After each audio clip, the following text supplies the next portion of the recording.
Bienvenidos a este seminario que hemos titulado El Día del Arco Iris y el Fin de la Rebelión. Ahora vamos a ver el primer tema titulado El primer fin del mundo. Mi nombre es Enrique Rosenthal y en este seminario vamos a desenmascarar al Dios Sol con todos sus engaños. Ocurre que en la palabra de Dios en 2 de Pedro, capítulo 3, versículo 5, nos indica que en el tiempo antiguo fueron hechos por la palabra de Dios los cielos y también la tierra que proviene del agua y por el agua subsiste.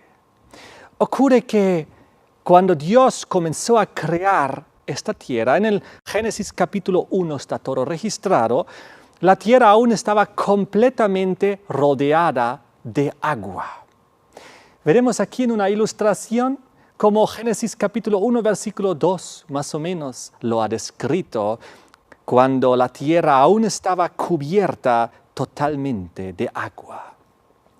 Pero luego Dios decidió en el segundo día creativo separar las aguas de las aguas. Y veremos juntos en Génesis 1, del 6 al 8. Luego dijo Dios, haya expansión en medio de las aguas y separe las aguas de las aguas. E hizo Dios la expansión y separó las aguas que estaban debajo de la expansión de las aguas que estaban sobre la expansión. Y fue así. Y llamó Dios a la expansión cielos. Esa expansión que nosotros conocemos como la atmósfera, donde está el aire que respiramos. En el versículo 20, donde están los pájaros que vuelan en esa abierta expansión de los cielos. Así que Dios, de una manera maravillosa, en el segundo día separó las aguas de las aguas y puso una parte del agua encima de la atmósfera, creando algo como una capa protectora de agua alrededor de la atmósfera. Pero ocurre que la cantidad de agua era tan grande que aún así, después de haber separado las aguas de las aguas y haber proyectado una parte encima de la expansión de los cielos, el agua que se quedó abajo seguía cubriendo la tierra completamente. ¿Lo sabemos? Pues en los versículos 9 y 10, durante el tercer día creativo, Dios decidió y dijo, descúbrase lo seco. Y Dios ahí separó la tierra de los mares. ¡Qué interesante! Veamos unas citas del diccionario y veremos cuál era la comprensión desde la antigüedad de muchos investigadores de la palabra de Dios al respecto. Dice aquí en el diccionario, los antiguos hebreos creían que el firmamento era una inmensa bóveda que separaba las aguas que están encima de nosotros de las que hay en la tierra. Y vemos otra cita donde dice, y aparece en la Biblia de Jerusalén al pie de página, el firmamento o bóveda celeste se imaginaba como una cúpula consistente que retenían las aguas superiores. A través de sus aperturas caerían las aguas del diluvio. Y saben, no estaban muy equivocados, estaban bastante bien en su comprensión. Por lo tanto, había 3 cielos que la palabra de Dios identifica. El primer cielo es la atmósfera. Es donde está el aire que respiramos, donde están las nubes y donde vuelan los pájaros. La segunda expansión es el espacio exterior, donde está el sol, la luna y las estrellas. Y la tercera es pues el hogar de Dios. El tercer cielo es donde habita Dios, donde está la Santa Jerusalén celestial. La expansión celestial de los astros, Dios la creó durante el 4º día, cuando puso sol, luna y estrellas ahí. Ustedes lo pueden ver en Génesis 1, del 14 al 19. Por lo tanto, esta capa de agua que Dios había creado durante el segundo día, que estaba sobre la atmósfera, sobre la expansión que nosotros conocemos hoy en día como el cielo, donde respiramos y vuelan los pájaros, era una capa de agua. No eran las nubes que aparecen dentro de la atmósfera, que hoy en día mucha gente piensa que fue así. Hay varias razones que nos muestran que durante el segundo día lo que Dios proyectó arriba el agua no fueron las nubes, sino fueron una capa impresionante protectora de agua que cubría alrededor de la atmósfera todo el planeta Tierra. Vamos a ver 5 razones que nos ayudan a entender este punto. En primer lugar, la palabra de Dios menciona una separación concreta de las aguas, tal como en el primer día Dios había separado la luz de las tinieblas, tal como en el tercer día Dios había separado la tierra del mar. Es así como Dios había separado en el segundo día las aguas de las aguas que estaban aquí abajo y las que proyectó Él arriba. En segundo lugar, tenemos que entender que justamente las nubes están dentro y no sobre la expansión, es decir, el cielo. Las nubes, nosotros vemos, están ahí dentro de la atmósfera, no están encima de ella. El tercer punto es muy interesante, pues todas las aguas combinadas que existen actualmente dentro de la atmósfera, que son el vapor, la humedad, las nubes, la lluvia, etc. Todas estas aguas combinadas, la ciencia ha calculado que se trata aproximadamente de 1.005.000 kilómetros cúbicos, que es solo un fragmento mínimo del 0.07% de todo el agua que existe aquí en la Tierra. Si toda esa agua combinada podría caer en un mismo momento, en un mismo lugar, jamás podría inundar la tierra, porque es tan minúscula la cantidad. Apenas podría, por ejemplo, inundar un espacio del tamaño de una cuarta parte del mar Mediterráneo, nada más. Por lo tanto, no hace sentido que el agua que Dios proyectó en el segundo día arriba y que se vino abajo en el diluvio hayan sido, pues, las nubes. No funciona. El cuarto punto, el cuarto razonamiento es el siguiente. Nubes con sus lluvias típicas, aunque terribles y muy poderosas y muy intensas, si nos imaginamos así el diluvio, nunca hubiesen podido separar los continentes ni elevar cordilleras. Hoy en día a veces en la Tierra se experimentan terribles tormentas tropicales o huracanadas, pero ninguna de ellas puede lograr mover una isla, mover un continente, elevar una cordillera. No, aún imaginándonos mucho más grande una tormenta en ese sentido, no tiene esta capacidad. Así que el diluvio fue algo diferente, fue algo mucho más poderoso, como vamos a ver a continuación.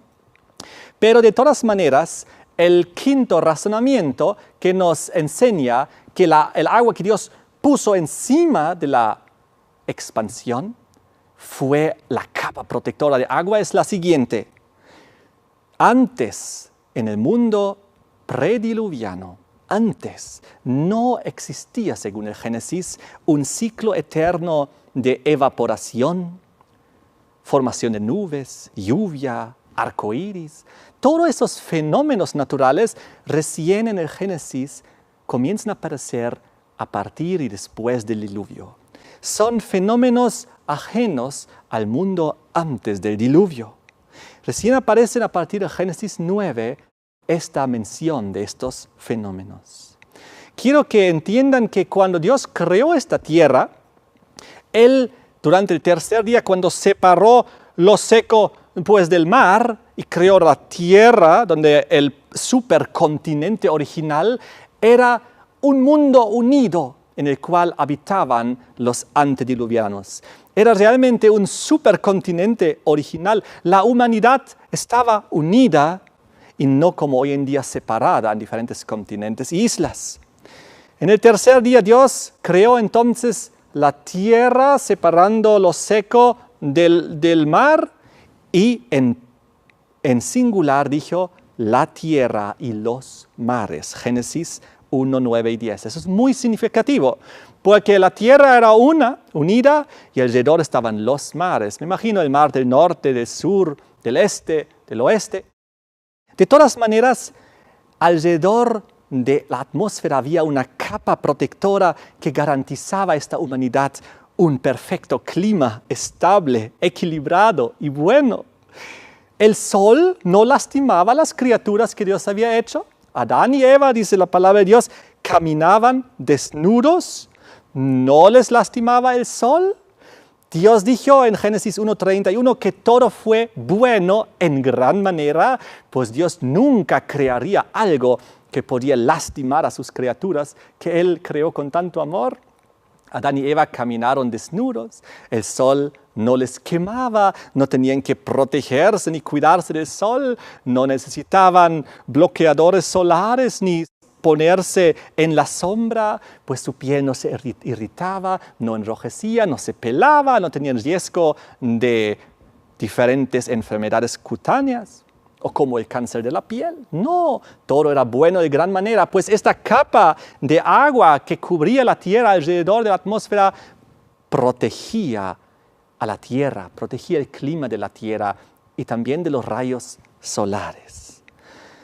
Ellos, cuando luego fueron vestidos, después de haber pecado, ellos no fueron vestidos porque tenían que protegerse ahora repentinamente de las inclemencias de la naturaleza y del viento o de la lluvia o de los truenos o de los rayos o de la nieve o del granizo, porque todo eso no existía. Tampoco tenían que vestirse ahora porque de repente hacía mucho frío. No, ellos tenían que protegerse y comenzar a vestirse con estas túnicas de pieles que Dios menciona por causa de cuestiones morales. Por cuestiones morales tuvieron que vestirse, no por cuestiones de protección frente al clima. Recordamos nosotros que durante todo el mundo antes del diluvio, la humanidad empeoró progresivamente, se alejó más y más de su Creador y el mal aumentó de tal manera que Dios decidió ponerle fin a este mundo prediluviano.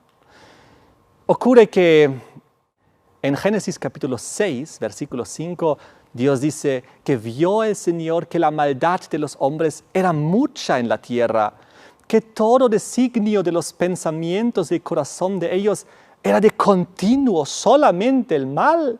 Y es ahí donde Dios decidió poner fin a la tierra a través de un diluvio por causa de la gran maldad que aumentaba progresivamente. En Génesis 4, del 19 al 24, leemos de la violencia que aumentó, de la venganza que aumentó, también de la decadencia moral, de la poligamía, etc. Y Dios decidió ponerle fin a este mundo, el primer fin del mundo. Después de como 1650 años desde el pecado hasta el diluvio, según las genealogías del Génesis. Y entonces en Génesis capítulo 7, versículo 11, la palabra de Dios nos muestra la fecha del primer fin del mundo. ¡Qué impresionante! Dice aquí lo siguiente: en el año 600 de la vida de Noé, en el mes segundo, a los 17 días del mes, aquel día fueron rotas todas las fuentes del grande abismo y las cataratas de los cielos fueron abiertas. El diccionario define diluvio de la siguiente manera: una lluvia violenta, abundante, persistente.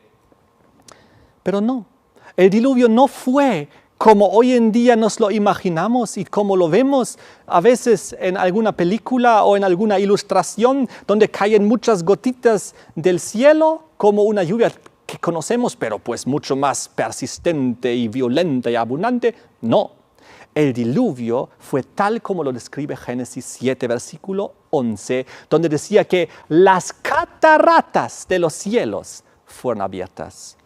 ¿Qué es una catarata? Es algo muy diferente a una lluvia.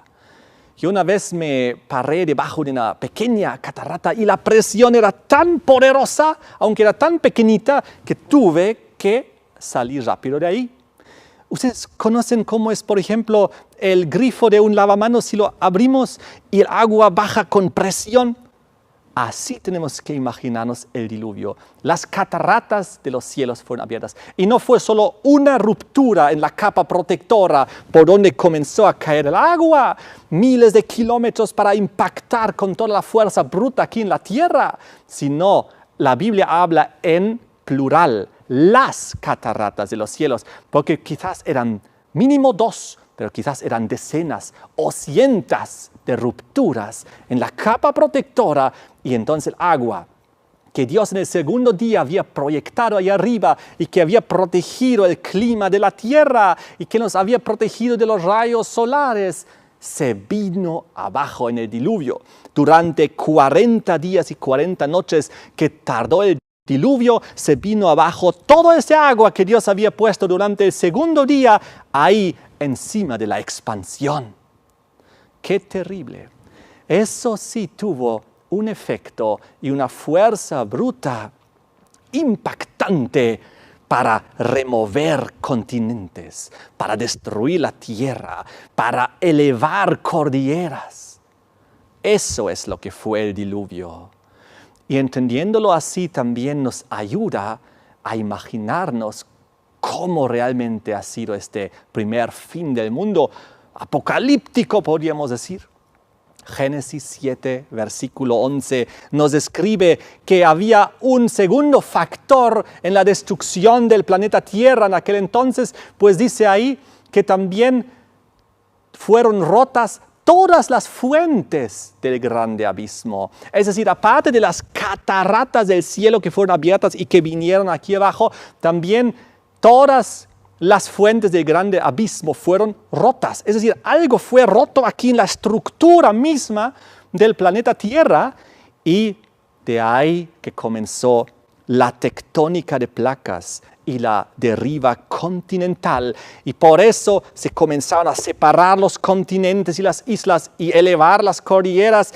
Si hoy en día nosotros tomamos un mapa del mundo y agarramos los diferentes continentes, podemos unir los continentes como un rompecabezas, como un puzzle.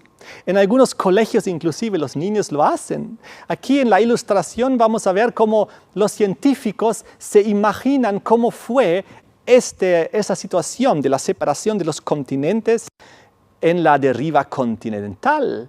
Ellos pensaron que esto duró 250 millones de años, desde aquel supercontinente original Pangaea, que luego progresivamente a través de los millones de años se fue separando a la posición actual. Pero no, nosotros sabemos, gracias a la palabra de Dios, que fue por el diluvio en 40 terribles días y noches de impacto brutal de las cataratas de los cielos y también de la ruptura de las fuentes del gran abismo que esto ocurrió. Y toda la humanidad murió y todos los animales murieron, menos Noé y su familia y los animales que estaban en el arca, porque Dios iba a comenzar una vez más, una segunda oportunidad, pero esta vez en una tierra rota y destruida en la cual nos toca vivir a nosotros actualmente. Es impresionante. Génesis 9, versículo 11 dice que la tierra fue destruida.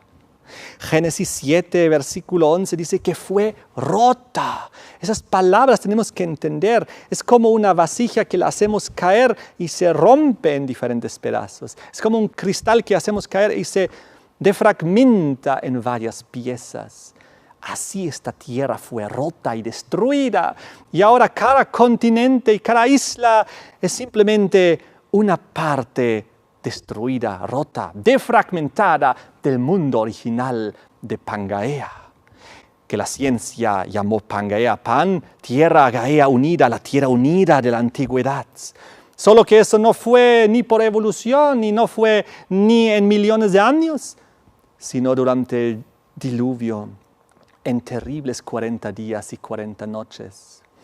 Ocurre que la palabra de Dios en Génesis 10:25 nos menciona un interesante personaje que se llama Peleg. Quiero leer con ustedes, dice aquí, y a Heber nacieron 2 hijos. El nombre del uno fue Peleg, porque en sus días fue repartida la tierra. Repartida o dividida Pues Peleg significa división. Y por alguna razón los padres de Peleg le dieron este nombre para conmemorar que en sus días, en sus años de vida, fue repartida o dividida la tierra. Es decir, la tierra terminó de dividir o repartirse en su posición aproximada de la actualidad en sus días. Ahora, Peleg, según las genealogías, vivió del año 101 después del diluvio al año 347 después del diluvio. Entonces, lo que podemos entender gracias a esto es que la velocidad y la intensidad de los movimientos bruscos siguieron todavía después del diluvio durante varias décadas o inclusive siglos más, hasta que finalmente se estabilizó en su posición. Y hasta el día de hoy seguimos viendo que los continentes se mueven. En cada terremoto, en cada grande maremoto, los científicos dicen, se movió otra vez el eje de la Tierra. O también dicen, tal isla o tal continente se volvió a mover unos cuantos centímetros o metros. O tal cordillera se volvió a elevar tantos centímetros o metros. Hasta el día de hoy, los continentes siguen moviéndose, las islas siguen moviéndose, las cordilleras siguen elevándose. Todo como consecuencia del diluvio. Eso es impresionante entender. Quiero mostrarles una interesante ilustración, pues la Tierra no es tan linda y redonda como nos la imaginamos y como vemos en las ilustraciones. Lo que vemos aquí es, según los científicos, la forma casi real de la Tierra y la han llamado la patata cósmica, porque la Tierra en realidad se parece a una patata. Aquí en Bolivia, en algunos países también decimos una papa, una patata. Así es la forma de la Tierra, totalmente irregular, con grandes elevaciones en un lugar y otros lugares muy hundidos en otro lugar. No es muy bonito. Yo me imagino todo causado por el terrible diluvio. Ahora, esta patata cósmica, como ustedes verán en la ilustración, también su eje está inclinado 23.5 grados. Y este desplazamiento del eje es el que causa hoy en día y desde el diluvio las estaciones tan marcadas que conocemos.